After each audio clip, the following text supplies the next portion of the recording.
up. We are Good. live. We're live now, and this is Senate Appropriations, Tuesday, March 17th. And we have the public service folks here today. Just you two, Yep. Brittany Wilson, Deputy Commissioner, and Patricia LaRose, Director of Finance. So welcome. Thank you. Take it away. Take us. Okay. We'll take it away here. So I think you all should have the budget presentation that was sent along.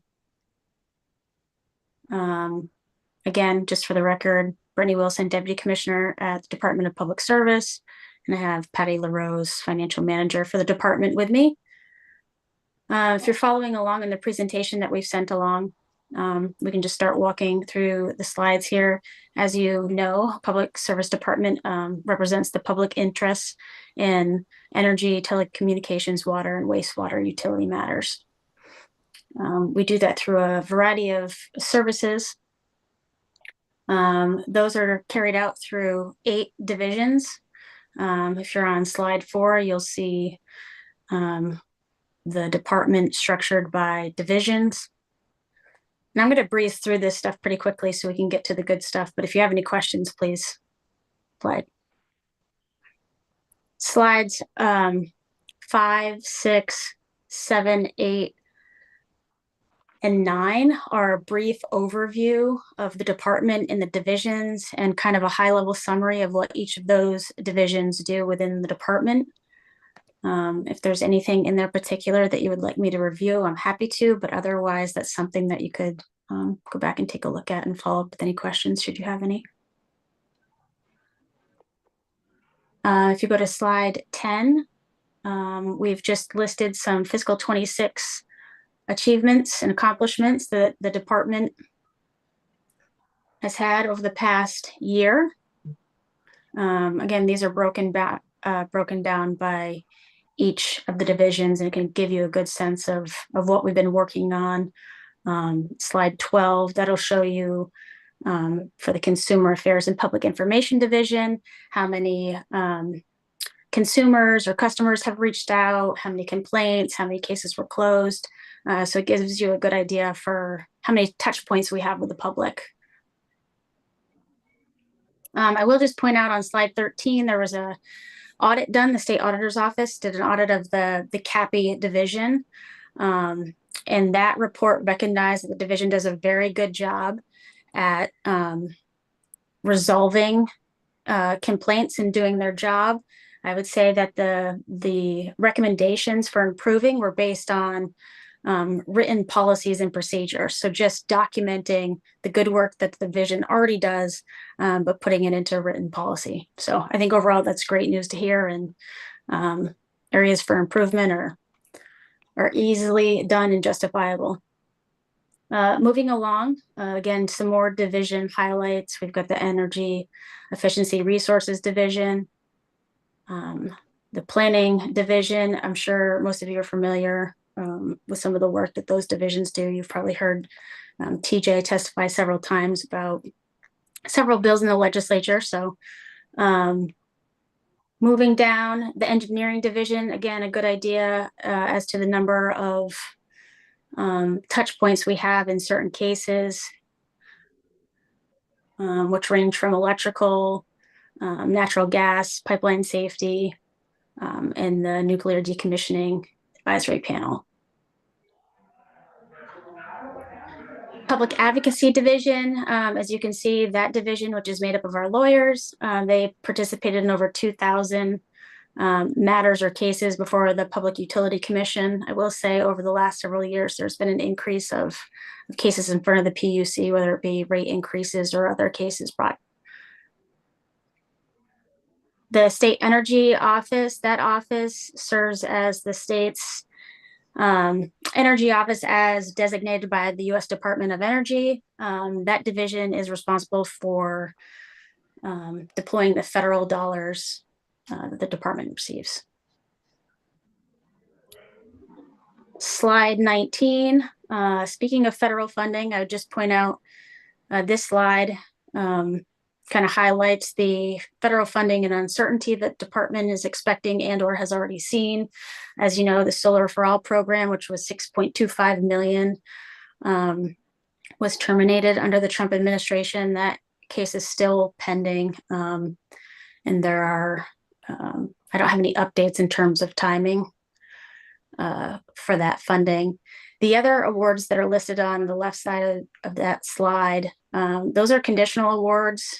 We don't have a lot of expectations that we'll see that funding, and I believe there's a bill moving in Congress to actually terminate those underlying programs, which was similar to the process that happened with Solar for All. Underlying programs were terminated, and therefore the funding was terminated with it.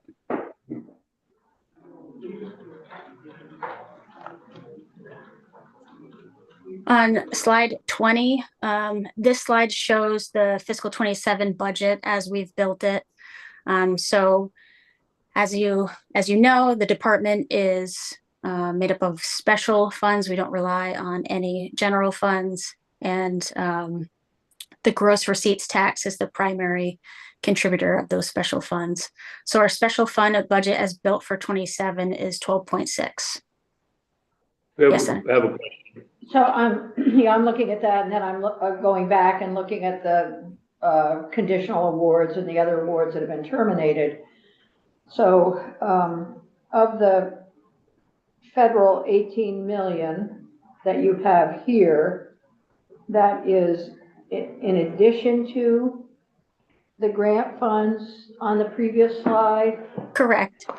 Yep, because Okay, go ahead. Sorry. there's several other grant funds that we have received and are deploying, and so that 18.5 shows what we expect to deploy out of funds we already have received.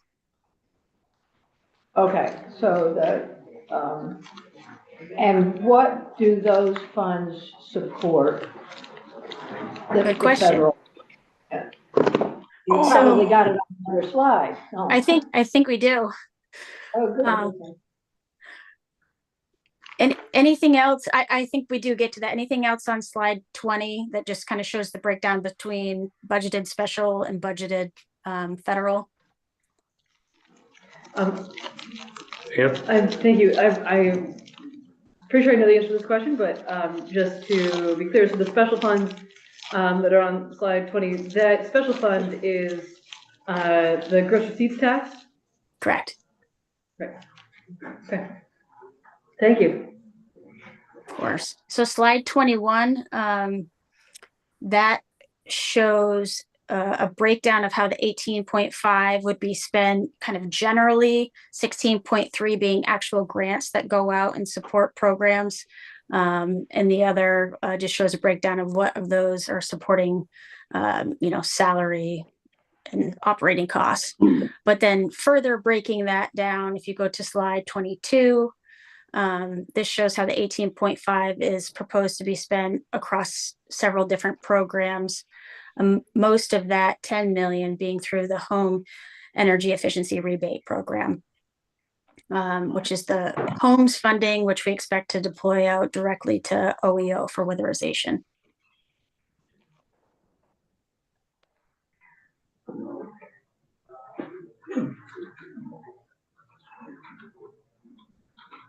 Any more specific questions on that, Senator, in terms of the breakdown? No. Nope. Okay, great. Slide 23.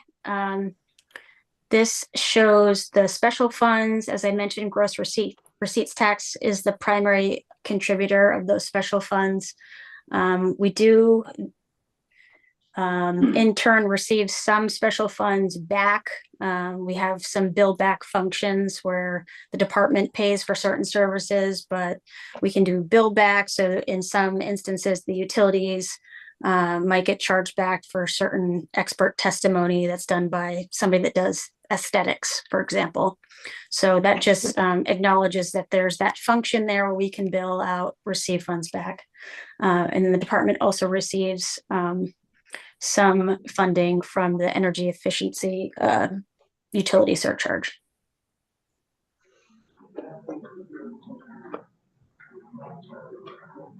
Slide 24.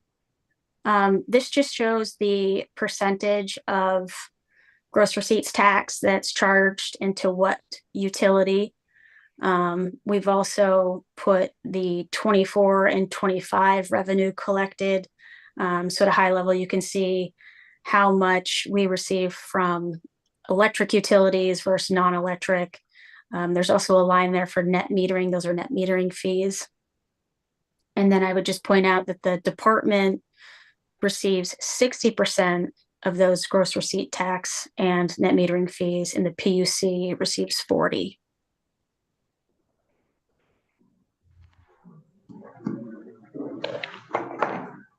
Anything on those? So, Yeah. thank you. So the way that the gross receipts tax flows is it first goes to you all, and then you transfer some of it to the PUC for their operation. Yes, that- we transfer that on a yearly basis. So at the end of the fiscal year, a list is given to finance and that transfer is done. Okay, Thank you, Patty. great. Thank you. Slide 25, remaining ARPA funds. Patty, can you, is this still This is the still same? correct. Okay, great. I know this was as of the end of December. I just wanted to confirm. So as of now, we have 130,000 remaining in ARPA funds, but those are allocated and are with GMP, but there's waiting for the last invoice to come in for those funds. And that's gonna wipe them all out. That takes care of it? Yep.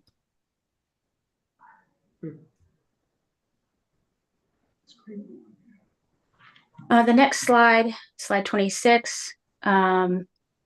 This shows how those remaining ARPA funds, ARPA general funds, so the ones that were referred to general funds, we have remaining funds there, and it's broken down into each of the programs here.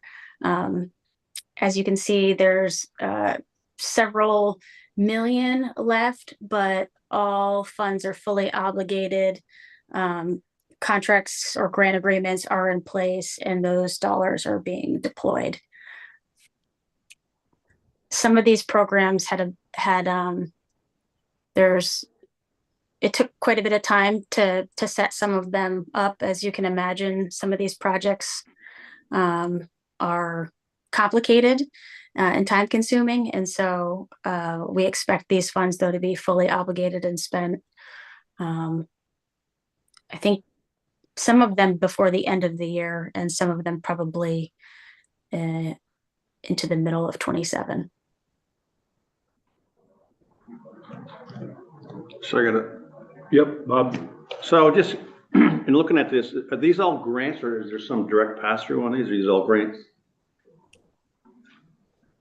Some of them are grants and some of them are contracts. Okay, so no direct pass through then? I Efficient. believe that yeah, I'm unclear on that. I don't think any were a direct pass through on this. I think most of these are. These like grants are awarded. Yeah, but I was looking at the affordable scale community, Oh, then given to the PSD by the E-board. That's why I was, Yeah, those were all grants. Those are all grant agreements. okay, thank you.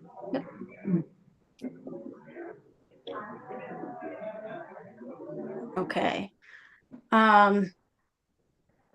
Slide 27, new language requests that are included in the fiscal 27 budget recommend. One is a conversion of a limited service position to permanent classified status. As I had pointed out earlier, we have 8 divisions. We had 7 directors for 8 of those divisions. And so we reclassified a limited service position to create a director. This was for the Administrative Services Division, so that does all of our business functions. And there was a real need to have a distinct and separate director for that division, and that is what we're hoping to accomplish here with that budget language. The other language request that we have is changing the cadence of the 10-year telecom plan. That 10-year telecom plan is actually a 3-year update that has to be done by the department. Every time that update is done, it's roughly $500,000. We would like to push that out to 5 years before an update is needed. The team has said this makes a lot of sense for a variety of reasons, but also because technology is not moving at a pace that suggests a 3-year update would be of any help at all. 5 years would make more sense. And again, this would save the department $500,000 every time an update is required. I'd also note that the House asked questions about whether or not this plan as constructed is actually needed moving forward. So I think there might even be a worthy conversation about whether or not this plan or maybe a smaller, narrower version of it is needed moving forward. But for this year, getting that request, that change in would help ensure that we can meet our budget, balance our budget this year. We did bake this change into our fiscal 27 budget. I was feeling optimistic and hopeful that we could do this. So if not, then we will need to figure out a way to make that update and plan happen. Can you talk a little bit about the conversion of the limited service position to the financial director for what is the need there? Yeah, that division didn't have a director for just that division. The director of the CAPI division, the one that takes care of all the consumer complaints and touch points and education for consumers, that individual was managing and co-leading 2 of the divisions. And so that was a bit of an untenable task for one individual. And so over the last year, we've been working to try to convert a position and make sure that there's leadership for that division. They have a lot of responsibilities right now with several $100 million flowing through the department.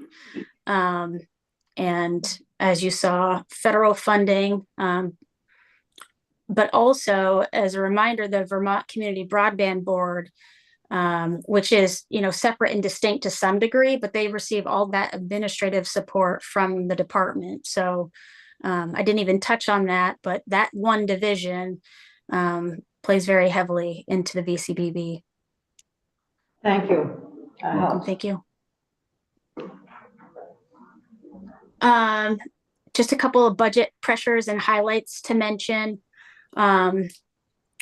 We have the comprehensive energy plan. That's a plan that is developed by the department every 6 years.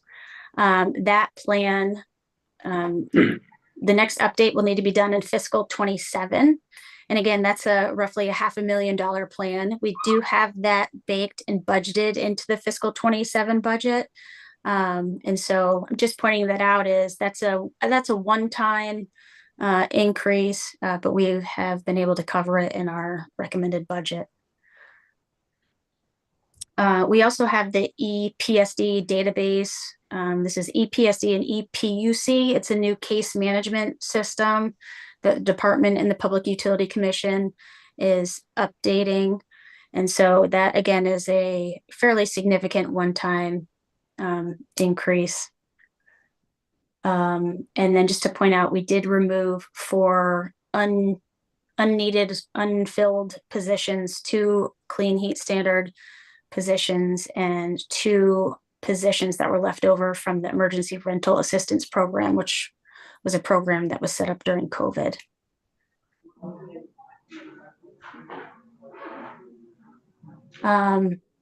So slide 30.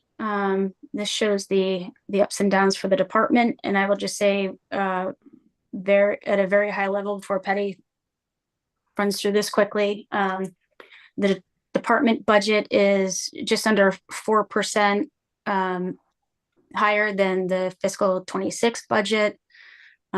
So very close to the governor's recommended targets. And again, I would just point out there's some of those one-time increases that kind of put us above the 3.5% that we would be looking to be at. But Patty, do you want to just quickly kind of run through the ups and downs here? Yes. But Patty, Yes. if you could just give us the highlights of any substantial differences. Yep. So you've seen the stuff in the brown before. It's the salary and wages increases and the yearly fee increases. On top of that, there's a line for the 4 positions we removed and a line for the comprehensive energy plan that Brittany had just mentioned.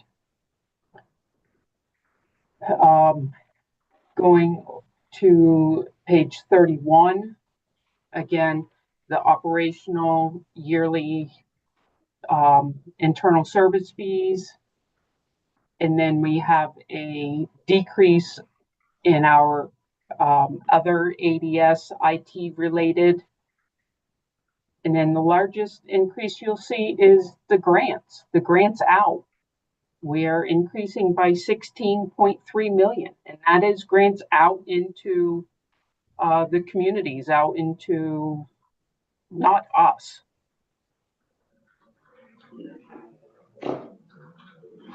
So those are the highlights. Any questions? Great, thanks.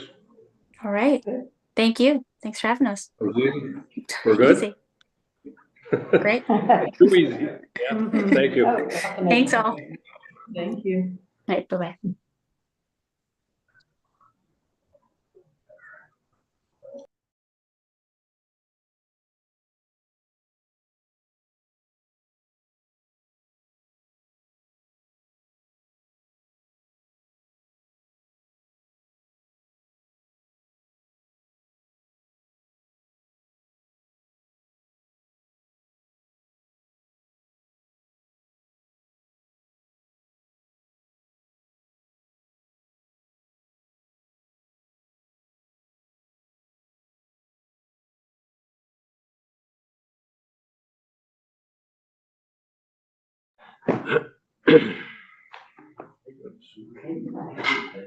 It doesn't matter. He's not here. All right, good afternoon. For the record, I'm Damon Leonard from the Office of Legislative Counsel. So I'm here to talk about S326, which is the miscellaneous motor vehicle bill for this year. This bill does not have a lot of direct appropriations impacts for the state. The big one is found in section 15 of the bill, which relates to towing from public property. So currently, DMV can reimburse a towing company up to $125 after it tows an abandoned vehicle from public property. This would increase the reimbursement to $250. And it would also allow DMV to provide reimbursement to the Agency of Transportation for money that was spent by the agency to have a vehicle removed from public property. And so this is to address essentially a difficulty in getting folks to remove the vehicles from public property because of the cost of the removal. So we did up that reimbursement rate a few years back, but it's been requested that it get increased again. Quick question. I'm a little lost on that, Damien. Section 15, it says, assuming consistent rate in future years, this section is going to increase DMV expenses by roughly $32,000 per year. So bringing us from 125 to 250 this year won't increase their fees, or? So I think it would increase the expenses, but I'm gonna defer to Logan on that, who's the expert on the actual expenditures.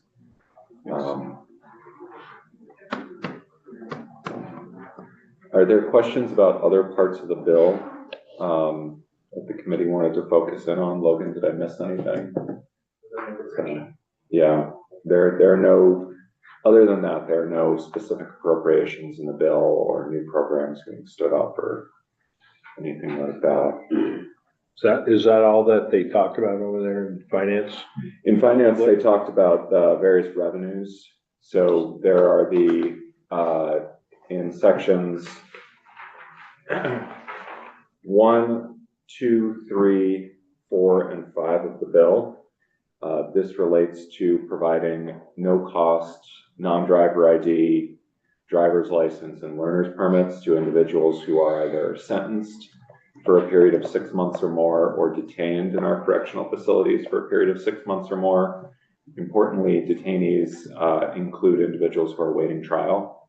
So they could go to trial and be exonerated and released, or they could go to trial and be sentenced to time served and released. In both cases, Department of Corrections and DMV have either already worked out a process or are working on a process to handle the documentation and provide the licenses, but this would provide the license at no cost to the individual. Let's see, section 7 relates to collection or suspension of license or registration when fees are not paid to the state. So if you do a credit or check bounces, or the credit card charge is declined, this allows them to suspend your license or registration until such time as that's paid. Importantly, the department currently has a 30-day grace period in there to allow folks to put sufficient funds into their account to address the shortfall.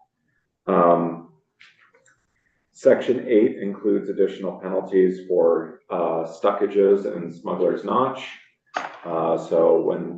Fortunately, we've only had one of those in the last year, but in the event that there is one, this would increase the penalty from $1,000 to $10,000 for going in illegally, and from $2,000 to $20,000 if you get stuck and need to be removed. And that's in addition to the costs of removal. Yeah. Is that increase to, I'm imagining it's to better reflect the cost that it actually takes to get the truck unstuck? Or is it meant to be more punitive and? It is meant to be a deterrent. It is a punitive measure. It doesn't pay for the actual removal costs. That said, it is reasonably related to the cost to both the traveling public and to the various emergency services and towing services that need to get involved to do a removal. The current measures, which include signage, chicanes, and the current penalty, have brought us down from about 5 to 7 a year down to 1. 9. 9 in 1 year? Okay. No, the average was 8 to 9. Okay. I defer to the senator from that district. Well, My fire department, rescue squad, and the Stowe rescue squad and fire department and the Stowe police would be happy to have an increase on it. Yeah, so it's intended to hopefully address that last one individual.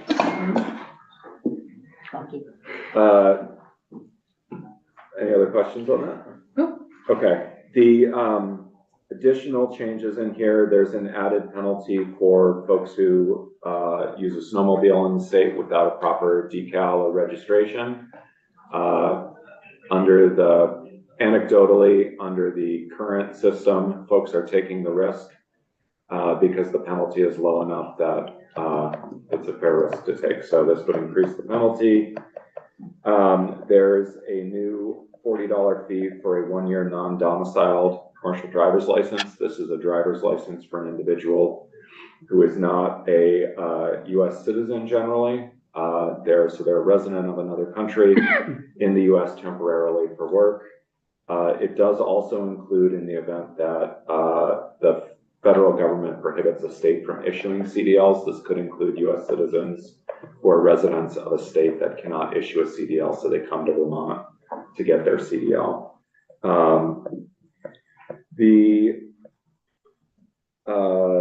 Let's see, I think, the last couple here, K trucks and K vehicles, K cars is something you may have heard. These are the mini trucks that you've seen out there, the Japanese mini trucks or mini buses, mini cars. This bill adds clarity that those can be registered provided they meet federal importation requirements, which means they have to be at least 25 years old. But they can be registered in the state, so there may be additional revenues from registrations, and they can either be registered as a regular pleasure car or a farm vehicle. And then finally, there's a new category of limited use specialty vehicle, which are either homemade cars, kit cars, or restoration projects at home, or something that's commonly called a resto mod. These are custom vehicles that look like an older vehicle, but have very modern componentry underneath. And this will allow the state to register up to 12 new vehicles in that category a year at a cost of $26 each. And they're registered for limited street use, similar to our antique vehicles. So there's your additional revenues for revenue changes, not all additional. So, any other questions? All right, I'll give way to Logan, if that's okay. Is there anything in your fiscal note that you didn't just cover? Just the fees for towing that Damien mentioned. Oh, If you want to talk about that, I can. That's the only. yeah, you should at least mention it, because that's why the bill is here. Yeah.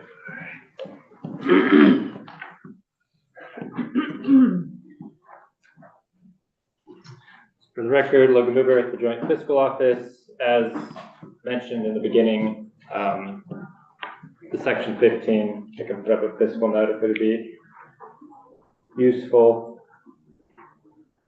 But section 15, that fee for towing, where we're increasing it from $125 to $250, will essentially double the amount that the sort of state pays for these towing. In fiscal year 25, there were, I believe it was 256 vehicles that were towed, right around there. So if we assume that a consistent rate of vehicles are going to be towed in the future, it increased expenses incurred by the department by about $32,000 per year. Pretty straightforward. That's why the bill is here, but I don't think we need to pull that appropriation in that. It's pretty de minimis, and it's within DMV's budget, like they're gonna kind of pay it within the budget. So we don't have to make a new appropriation claim. So there's no appropriation for it. It's just DMV has said it's within their budget, and it's an estimate. It will just, increase the amount that the department has to pay. So that's why it's here, but it is relatively minor within the grand scale of it.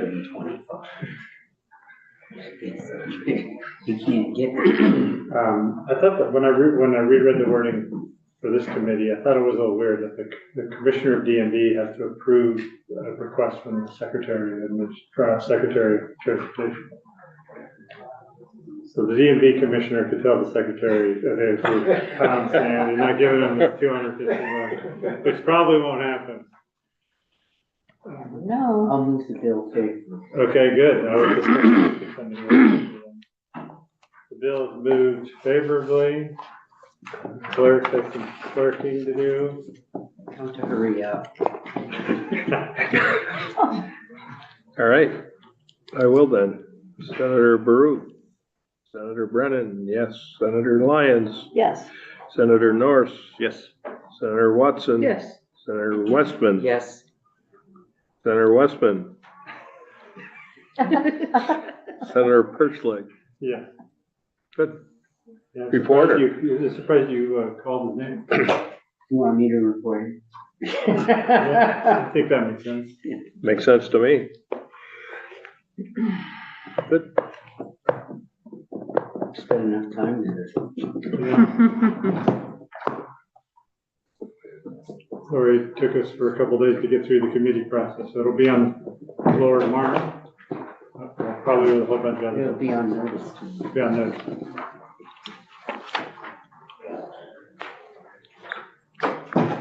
It's Monday, Sunday, awesome. It's Monday. Yeah. Oh, man. It's gonna be a long week. So I'm at already 2 o'clock, we have S89, expanding Oh, it's survivor Tuesday. benefits. It's Tuesday. It's Tuesday, not It's Monday. We get So we should Oh, my gosh. either mute or go.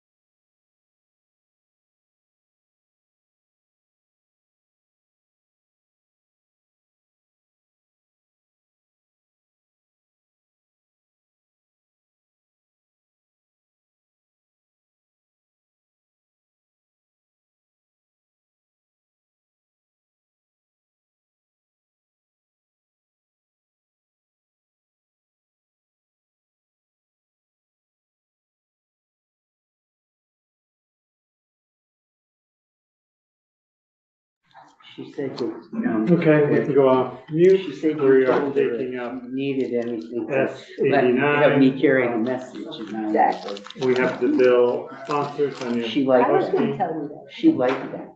We're online. She's very smart. Okay. With that, we'll allow Senator Bohofsky to present this bill S89.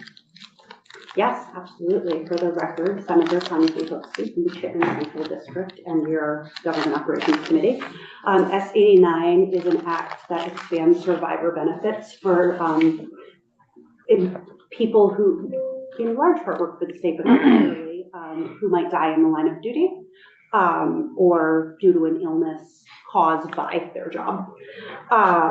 It would expand that benefit that is currently given to firefighters, to our law enforcement, our Department of Corrections workers, our frontline child protection workers in the family division, and the nurses, the mental health workers at our psychiatric care hospital. So these are all positions that are in dangerous jobs for one reason or another, and this would expand the currently existing benefit that we give to firefighters to those populations.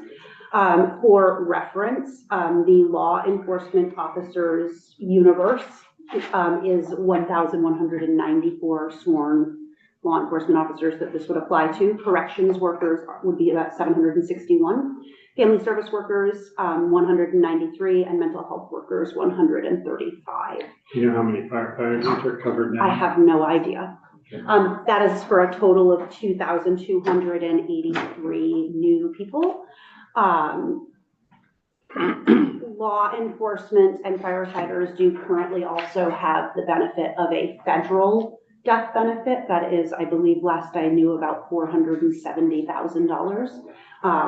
But that federal benefit is not available to the other workers that this bill would cover. And the firefighters are both volunteer and.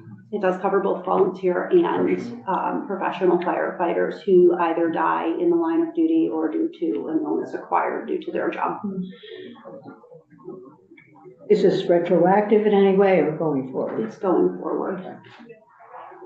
And the death has to happen on work and be work related, or like if you just, does it, or does it matter? You have a heart attack, you're at work.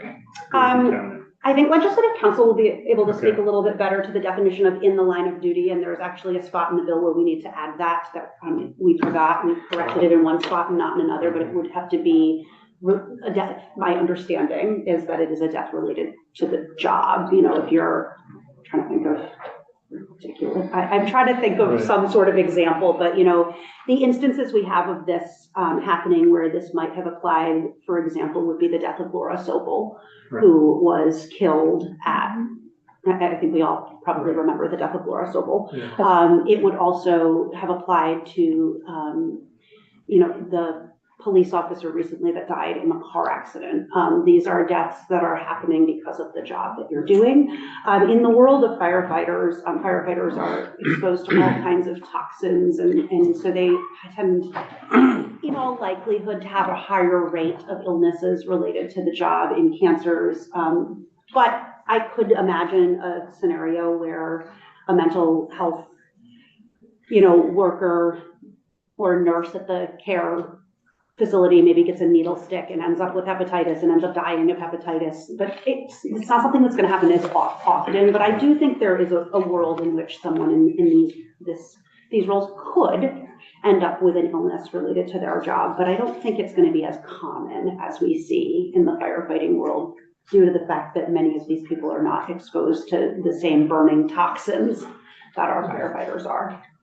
Okay. Any questions for Senator Bohosky about the bill?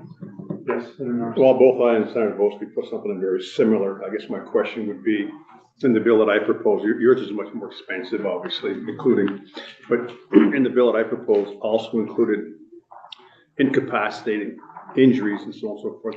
Was that something, did you decide to look at or not look at in your bill, or? We didn't look at it, and certainly there's the sort of workers' comp aspect of dealing with incapacity and injury. Right now, next door, I'm having a hard time keeping in death-related that isn't immediate in the bill. So I think we were sort of at the max of what the committee was able to contemplate. I don't oppose the bill, obviously. Yeah, no, I figured you would not. No. And I would certainly support addressing incapacity and disability related to the job. I think you might have a harder time getting that through some of the other members of the Government Operations Committee. Okay, thanks. Yes. Okay. Okay, thank you. Yes, of course.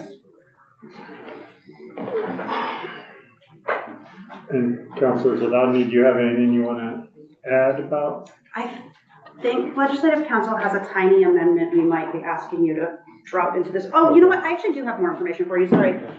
The fund, there is no money in this bill. Yeah. I'm sure you looked through it and wondered, why is this even here? And that is because there could down the road be money. Currently, the fund that funds the existing death benefits, we've heard from the Treasurer's Office, has enough to do 2 payouts.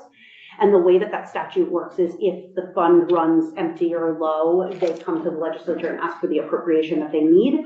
It is in large part because there aren't many payouts out of the fund. This does not happen often. Keep in mind, you get this benefit someone to die. And so there's a 1-year delay. So if someone dies today, the Treasurer's Office has up to a year to make a determination to make that payout, so that there's time to come and say, hey, we need to make a death benefit payout and the fund's empty. So there is in fact no money in this bill, but if someone dies, there could at a later point be the ask for that payout. As a one-time payment. As a one-time payment. It is a one-time payment. And the fund currently does have enough for 2 payouts.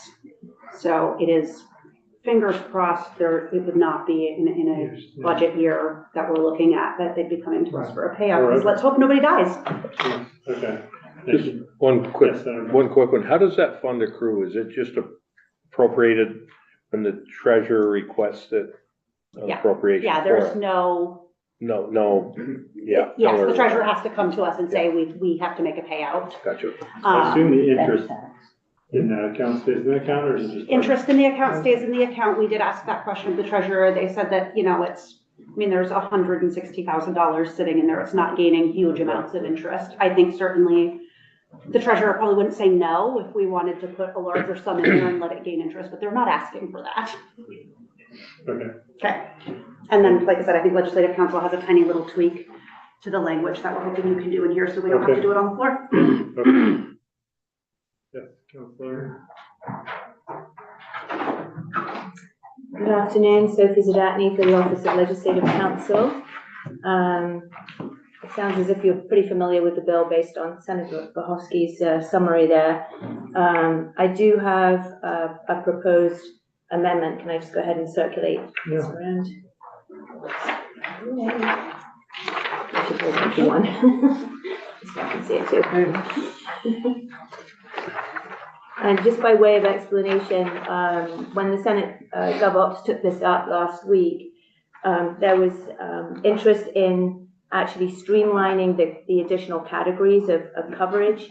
And so under the strike all amendment as currently drafted, it includes that language, but there are two different definitions. So it includes it under the definition of line of duty, which is section 4 on page 2 of the strike all, but it doesn't include it in the definition of emergency personnel. So what this is proposing to do is just align the two definitions. So the change was to add in, and again, looking at the amendment that I've passed out, that subdivision E in the middle there, classified family services employees. So rather than it just being all employees in the family services division, it's really those frontline employees. And so this was the requested language, was family services employees. And then the second one was to add the word medical. So it's classified medical employees of the state operated therapeutic community residences or inpatient psychiatric hospital units. So it's just trimming the number of potential individuals who could be covered by the bill somewhat. But again, this is really just for consistency, and it just slipped through when the Senate GovOps was making their changes on Thursday. We just thought it might be helpful to have that change when it goes to the floor. Okay. Any lines? So medical employees, so that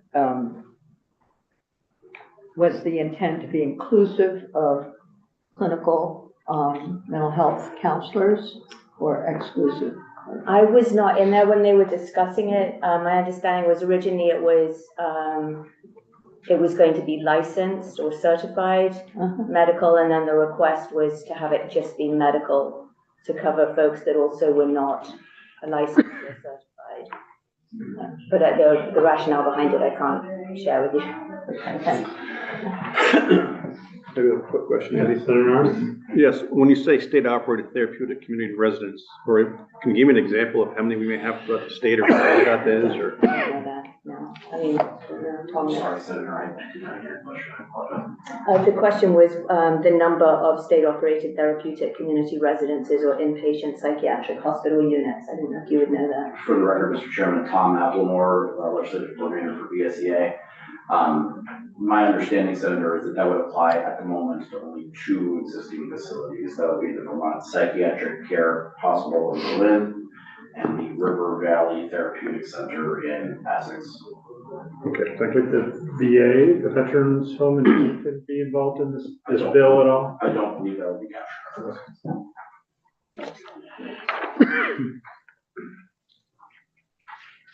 Okay. I did want to just add, I know in the fiscal note, and that there was a difference here in terms of what's currently in the fund. So I just wanted to flag that, that this says that the fund currently has a balance of $95,406, which would be enough to pay out 1 claim, not 2. But my understanding is there are no current pending claims. The fiscal note is accurate? I was going to ask the treasurer. That probably the treasurer is the best. Yeah. Best person to answer that. Okay. And I think there was the current federal benefit is at $461,000 and something, and it's a lump sum payment, and it's reevaluated every October, and that does currently cover corrections workers, law enforcement, firefighters, etc. It would not obviously cover our Department of the Children and Families and our state hospitals, but it covers the others. Okay, Senators?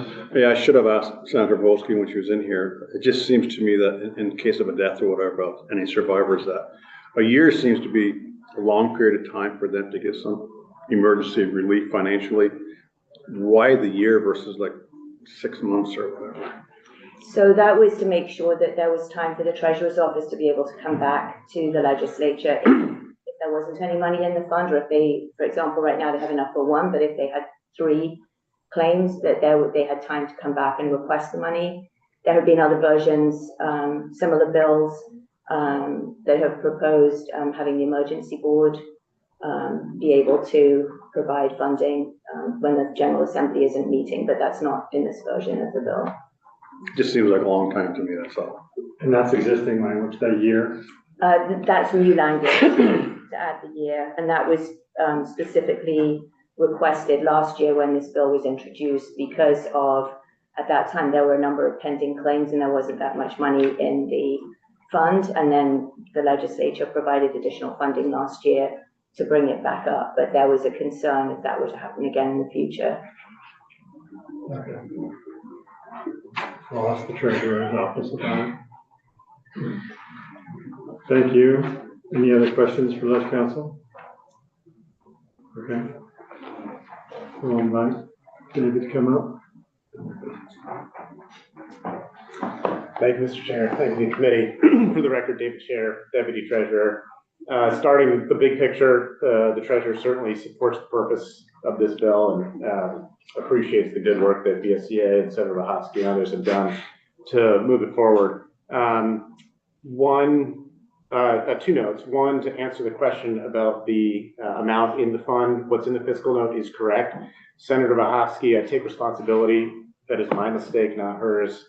When I was testifying last week, there had been a misunderstanding in my office about which fund I was referring to, and so had a different number in my head. But the 94,000 is the correct number. That's what's in the fund now, and so it would be enough to pay out one claim.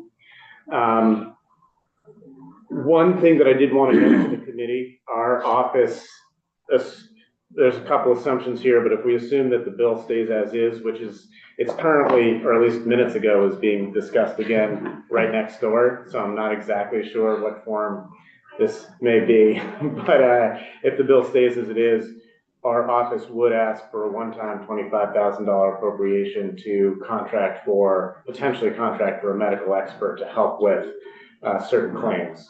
And the reason for that is that, as the law is currently stated, there's two ways you might be eligible for a payout. One is if you were to die in the line of duty on the job, and those are relatively straightforward. That wouldn't really need much analysis. I think that's pretty easy. The second way that you could get a payout, and the way that all four of the recent claims that have been paid out have come, is through an occupation-related illness. And so that could be something like a cancer that you contracted through the course of your service. In particular, this is certainly relevant for firefighters, and maybe relevant for others too, of course, but certainly, something that firefighters experience, and that's actually been two of the claims that have been paid out.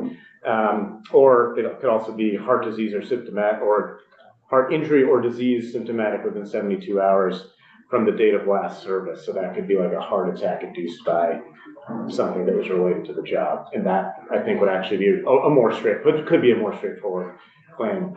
And so the concern for our office is just an administrative one when you expand it to this significantly larger category of individuals, making a medical assessment about whether a disease was related to the course of work, whether it was, in the course of service.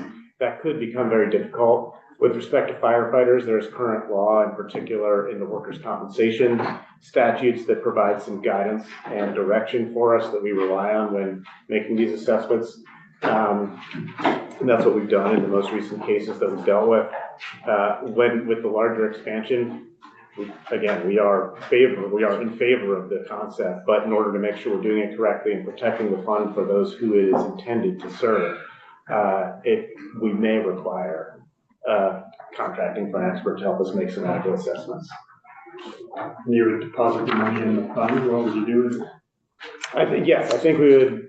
I'll check with the operations division. I think we are permitted to deposit it in the trust investment account, which is just a broad account that we keep that a bunch of different funds go into that is invested. But I'll check the operations division if we're permitted to do that. If we weren't, then it would just be called as a line item in the budget that we carry forward if we want to use. So for the two firefighters that got the claim for the medically induced death, how did you determine that was related to work? So my understanding is that we relied on workers' compensation law to provide the sort of rules and guidance around that. As I understand it, the current workers' compensation law, especially with respect to firefighters in particular, is fairly well fleshed out in terms of what would qualify. And so we've utilized that set of guidance. And I don't have that site in front of me, but I can certainly get that to the committee. And now specific to the cancer diagnoses. Oh, no, sorry, I shouldn't say it. There's 2 cancer diagnoses, as I understand it, 2 heart injury, heart disease cases that in the last couple of years. Do you guys have any, meaning does the treasurer office have any projections on if we add these 2,000 employees or around 2,000, what the anticipated? We don't, because a death related to. Projects like actuaries? Yeah, we don't have that information. And, the bill came up relatively quickly, so we haven't been able to do that research. And the other reality is that we are talking about a relatively small number overall for the actuarial. Any sort of study, maybe a little bit. Right. Contains some It information. could be easily off by 50%. Yeah. Because I thought Senator Mahowski told me something about somebody did a retroactive look if these employees were in there. I don't know how they did it. I don't know if the Ledge Council or the union was there, but they said that there would only be 3 additional claims. That they went back 20 years? My understanding is that was looking at individuals who died in the line of duty. It did not include this occupation-related illness. You would know that. Yeah. And I also just want to say, we do want to see the bill move if, it shouldn't fail on the basis of the $25,000 ask. Let me put it that if we way. put the $25,000 in, we would just have to take it out. I understand. So, I just want to be clear about it. Okay. Yes, Senator Norris. Yeah, I'm not quite sure what you're running for here with 25, but won't the autopsy and toxicology report aid in your decision-making process without the assistance of a medical expert or whatever else? As I understand it, that certainly would tell us, or presumably would tell us the cause of death, but the assessment about whether it directly arises out of or in the course of service may be a more complicated question as to, let's say somebody passes from a cancer or something like that. Was it because they worked in a Department of Corrections facility that had some issue that had cancerous substances present because it was an old building? Possibly, but that is a much more challenging assessment that we feel like we probably can't make accurately without some assistance on that, some expert assistance. Thank you. All right, I think, any other questions? Just a procedural question. Are we being asked to pass this amendment, or is that just for our information?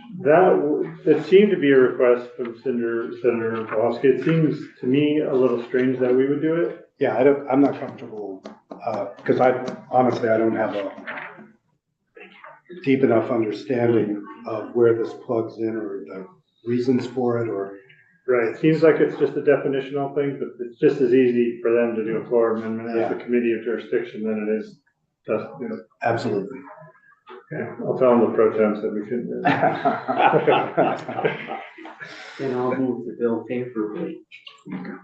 Okay. Senator Westman, second motion of the day. Oh, he's on a roll. Let's get after it. He is. This clerk, instead of not calling Westman's name, he called it twice. I know how he got the job. I didn't get 2 votes. Senator Baruch. Yes. Senator Brennan, yes. Senator Lyons. Yes. Senator Norris. Yes. Senator Watson. Yes. Senator Westman. Yes. Senator Perchley. Yes. Reporter. I'll report it. Oh, well, 2 copies.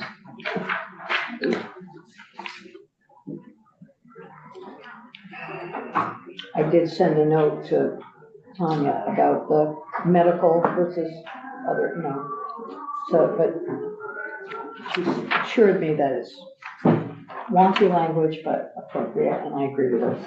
Okay. Oh, David, I wanted to ask if Treasurer Office had anything to say about the year delay. We already passed the bill, but I just thought for clarification on why that was needed. The Ledge Council correctly noted that the reason for that was simply the amount of money in the fund. And if the board were to find that there was say two, right now there's enough for one, if the board was to find that there were two payouts required, the money just doesn't exist. And so we have to come back to get that appropriated and then get that out. And in the last round of payments, which happened in 25, early 25, I believe, there actually was a situation where, with the permission of finance and management, we shuffled some money to get a payment out and then got it reimbursed from the appropriations committee. Right. So preventing some of those complications is the motivation for that. You could move the money quicker if you wanted to, like you don't have to wait till an appropriation or be a bill to pass. Sometimes you can. It does require work with finance and management. For sure. Finance and management would have to move the money around. Yeah. If you wouldn't have authority to move money around in the treasurer's office. Probably not. I mean, this gets into rules that I will admit I am not fully versed on in terms of when permission is needed and who can give that permission for those types of intra-year budget reshuffling. Right. But the last time in that case, it would be, if the family needed the money, it would be get it to them much sooner than waiting for the next legislative session. That's right. And that was worked out last time. But this is sort of a release valve in case the money truly can't be found. You get 4 of them at one time. But it would certainly be our intention, to be clear, our intention, if the money is present in the fund, pay it out as quickly as the board made a finding that it was there. And who's on the board? What is the board? Do you have? What's it called? The board is just for this purpose? Yes, it is. It is the state treasurer designee, the attorney general or designee, the chief fire service training officer, and one member of the public who represents the interests of emergency personnel appointed by the governor. Okay. Just a hypothetical, because I'm thinking of what could go wrong. What if we had a slew, God forbid, of say 10 folks qualify for this in a year, and you came back to the legislature and we said no? What happens then? Yeah, good question for Lev Council. I mean, his office has thought about you might not have a nice committee as we have here today. You never know. I think that would be a problem with the state not. That would be an issue. Its legal obligations that it's made for itself. But I defer to the lawyers for the legislature. Yeah, would the family have to sue the state for not following the statute? I believe the statute provides up to 80,000, which isn't necessarily great, but it means that you could potentially. Oh, a one-time payout of 80,000 to the first person qualifying? Up to. I think it Up provides to 80,000. Right. Oh. So in other words, you could appropriate $1. Yeah. It's divvied up between. I got you. I hope that doesn't happen, but. You're right. Yeah, that'll be. No, it doesn't, yes. That says, there's up to 1 year, I don't see 80. Yeah, at the very, in section 3173, it says the survivors of emergency personnel who dies while in the line of duty or from an occupation-related illness may apply for a payment of 80,000 from the state. So it is 80.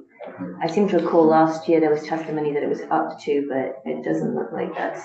Maybe that was the treasurer's office saying if we didn't have 80,000 in there, we would give them the 72. I don't think that we would take it on ourselves to not follow state law as we would interpret it, but that gets into a dicey question, right? Yeah. Right. Yeah. I guess, the people. I could have held that. Future legislators would feel obligated, but yeah, there could be some incidents where you have, unfortunately, 6 firefighters die in a big fire or something. Yeah. Law enforcement go in. Or law enforcement, yeah. Okay, hopefully we never have to deal with that. Oh. Okay, thank you all. Thank you. We have legislators. To the committee? No. Oh, to the beneficiaries. Okay, we will not adjourn, we will go, You heard take a break.